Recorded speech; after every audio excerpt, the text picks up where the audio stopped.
relationships. Relationships are hard, really hard. And so, to soften our talk about relationships, I thought we might do a little bit of mic scratching. Soft mic scratching.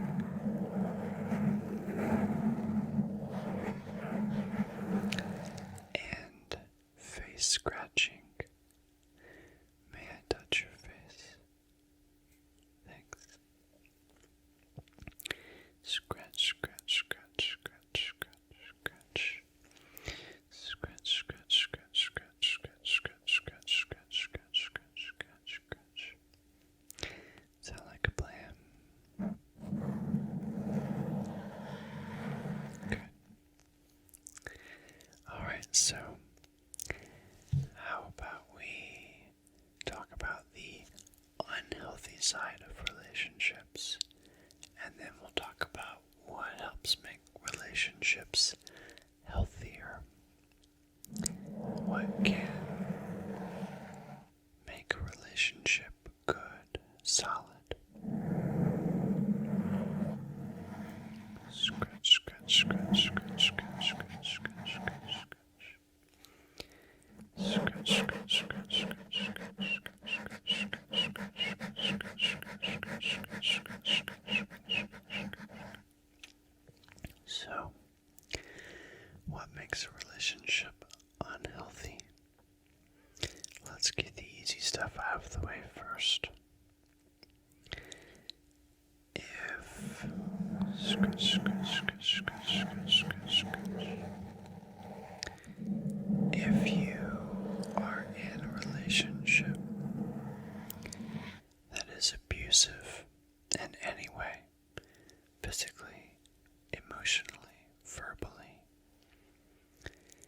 or if the other person is purposely manipulating you, and manipulating your emotions,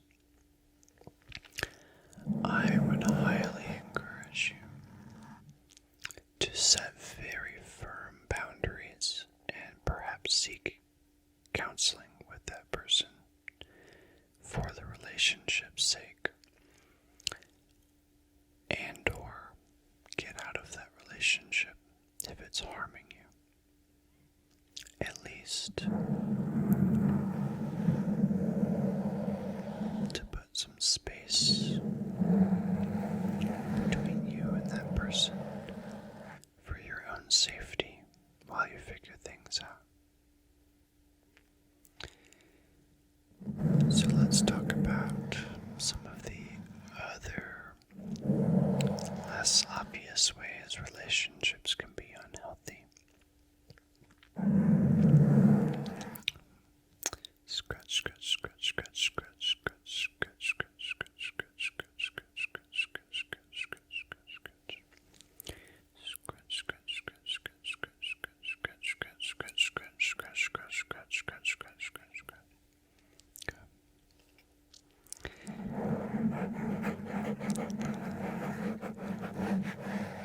Codependence. Codependence is the big one, and I see it all the time. There's a lot that goes into codependence, but the two basic elements are that the one person is enabling the other one's poor behavior, or even poor mental health, a continuation of poor mental health without finding help, but that you're enabling the other person to continue that behavior.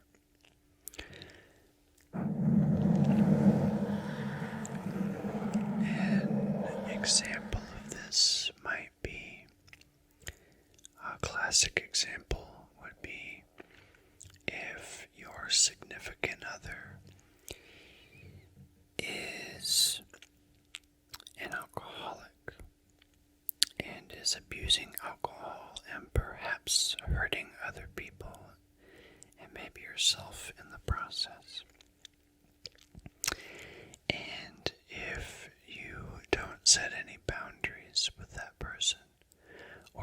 assert yourself or speak up about the drinking, then that can be enabling that person to continue that behavior, to continue abusing alcohol and hurting other people. The other part of codependence is not only enabling that person, but oftentimes it involves looking to that person or relying on that person for approval, for self-worth. So, thinking that that other person needs to think well of me for me to be okay, or if I don't have his or her approval, then I'm not alright. Right? So enabling the other person or relying on them for our approval, neither one is healthy. If you are enabling the other person, try setting boundaries with them. If you've never read the book Boundaries by Cloud and Townsend, I would highly recommend it. It's pretty straightforward, and it talks about setting boundaries with other people and doing so in love because we want to care for them. But sometimes setting a boundary with that person is the best way to love them.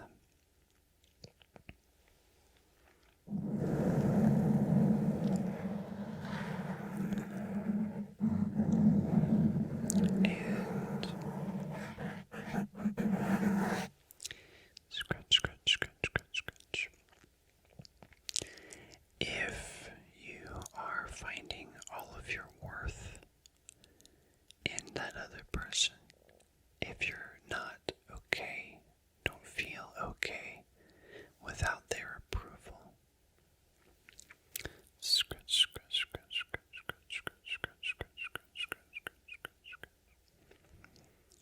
then I would really encourage you to do some inner reflecting, to do some soul searching, and maybe see a therapist, and to work on your own self-worth and finding a better place for that to come from than that one other person.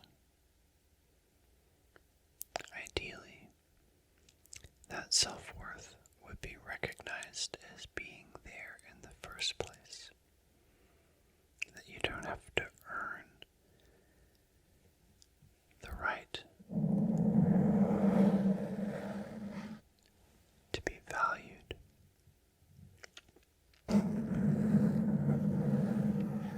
And ideally,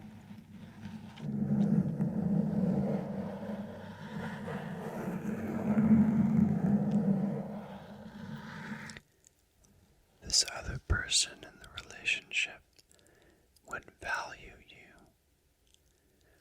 because you're worth valuing and not because you live up to some standard. That's right.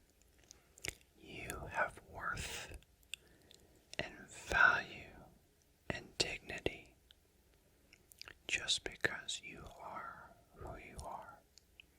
You were created that way. Yeah. Okay. Another form of an unhealthy relationship would be an enmeshed relationship. Enmeshed relationships are where we have a hard time separating ourselves from the other person. We become too attached and we cling to that other person. can't imagine ourselves being without them for a moment, or we start to think of ourselves as being joined in a way that we're not. Even if you are in love with this person, even if you're married, we must remember that even though we can be one with them in some ways, we are also separate individuals with separate minds and emotions and just separate people. So, there's a quote by Fritz Perls, I think.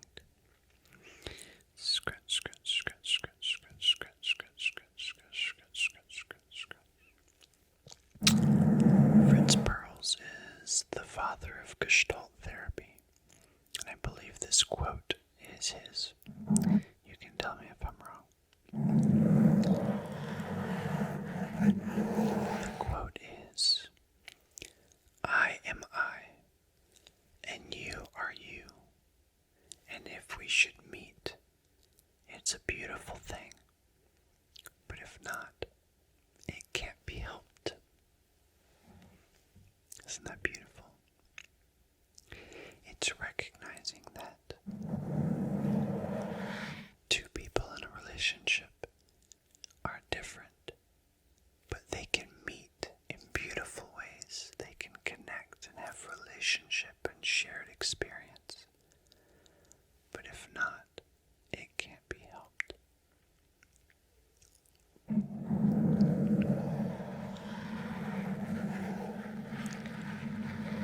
Kind of takes the pressure off of us to force some level of connection that often feels like being smothered with by the other person.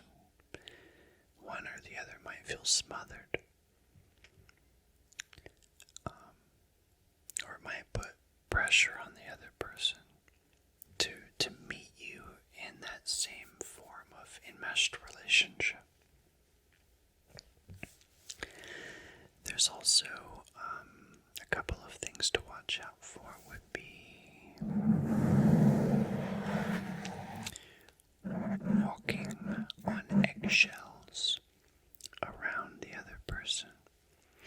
If you find yourself walking on eggshells, if you watch out for every little thing that you do because you don't know how the other person's going to react, that's a sign of a toxic relationship. You should be able to be and do, to be yourself and do whatever you're going to do, right? Around that person without fearing what they might do in response. Yeah.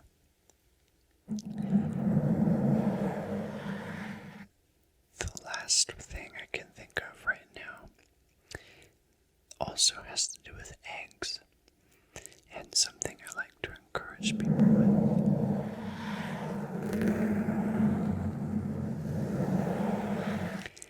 Is to not put all of your eggs in one basket. Oftentimes we meet someone, whether it's a friendship or a romantic relationship. Scratch, scratch, scratch, scratch, scratch, scratch, scratch, scratch, scratch, scratch, scratch, scratch. And scratch, scratch, scratch, scratch, scratch, scratch. We have so much hope for that relationship that we begin to see that relationship as the only one that matters. To heck with everyone else. I just need this one person. And what happens is that either puts a ton of pressure on that one person to be everything for you, and it's too much pressure for one person, or that person may let you down break up, or that person may leave for one reason or another. And then if all of your eggs are in one basket, then it just leads to a really big letdown.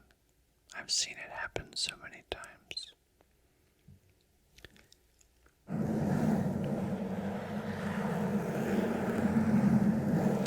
It's so sad when it does. So, I would encourage you, no matter how great of a person you find, to make sure that your eggs are not in one basket. To make sure that you have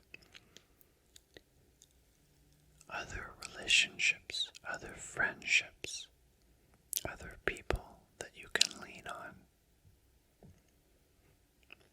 Yeah. Okay. Let's talk about healthy relationships. What makes relationships good?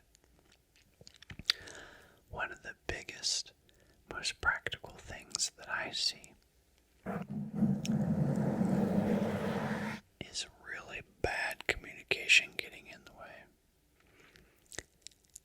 And good communication really makes a relationship healthy.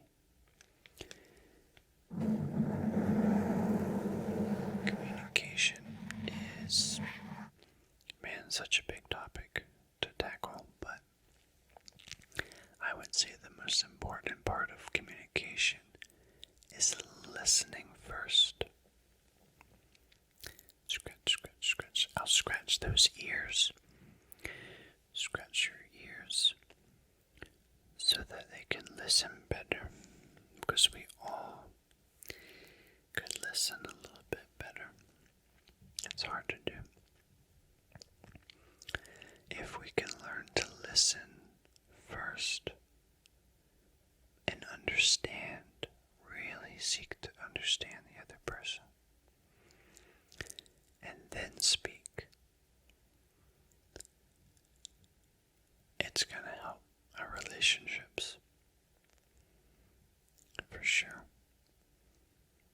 And there are a lot of other aspects of communication to learn. One that I could mention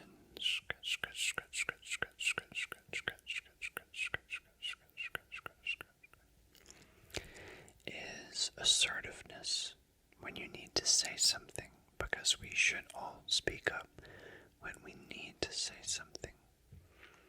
But assertiveness is learning to speak, not aggressively and not passively, but assertively,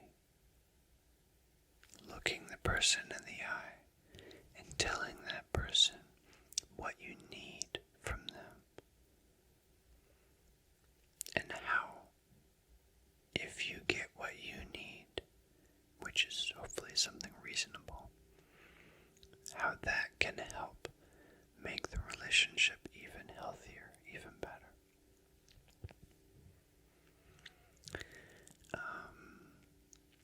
I think another thing that, one of the big factors that I would say helps a relationship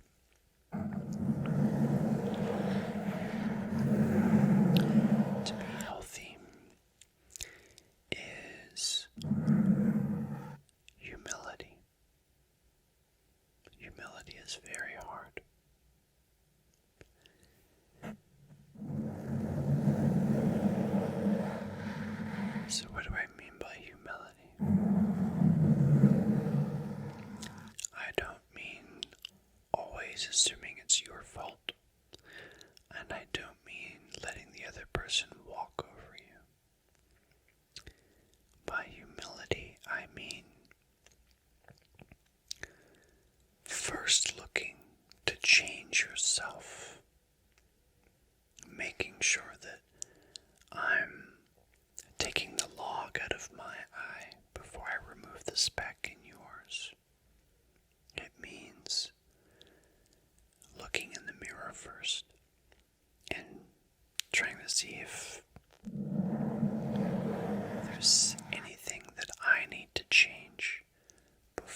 I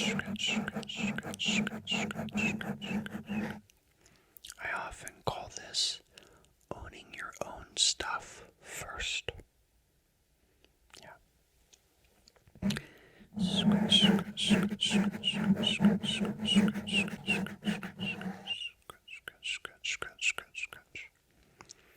We have to watch out for just scapegoating the other person, blaming everything on them.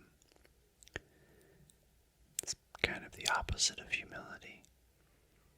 And if we do that all the time, it's just going to lead to bitterness and arguments and fights and resentment. Yeah. But if both people can lay down their arms, if you can lay down your weapons, and be a little bit vulnerable, right? And say, hey, I'm sorry. I need to do better. I need to change. Help me understand how I can do that better. If both people are willing to lay down their weapons and not attack or defend all the time, then you can meet each other in peace.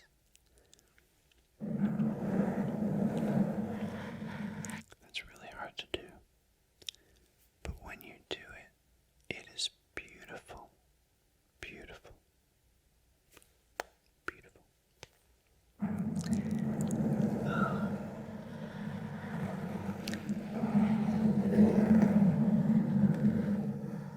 I think another part of being humble with the other person is learning to take their perspective.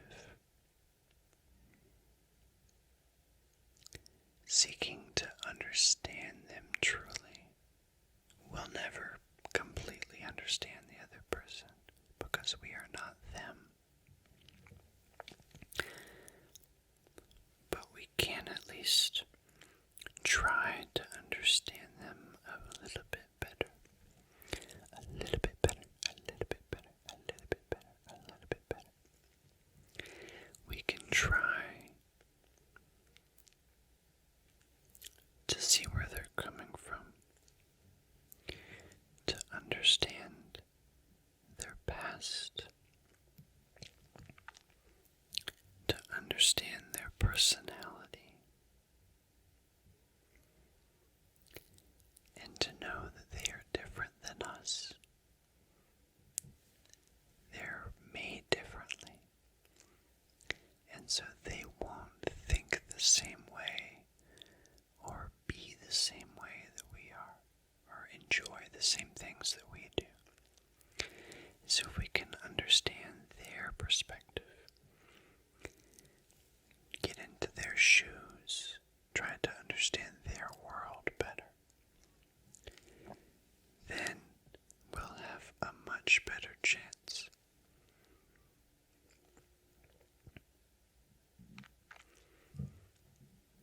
Of building a healthier, a good relationship with them. Yeah. I mentioned vulnerability a second ago, and that goes hand in hand with trust. Both can be very difficult, especially if you have been hurt before. And that has to do with the perspective taking, understanding that if someone else has been hurt in the past, it's going to be a lot harder for them to trust you, even if you weren't the one that hurt them, but especially if you were. Be patient with that other person and know that it's going to take time.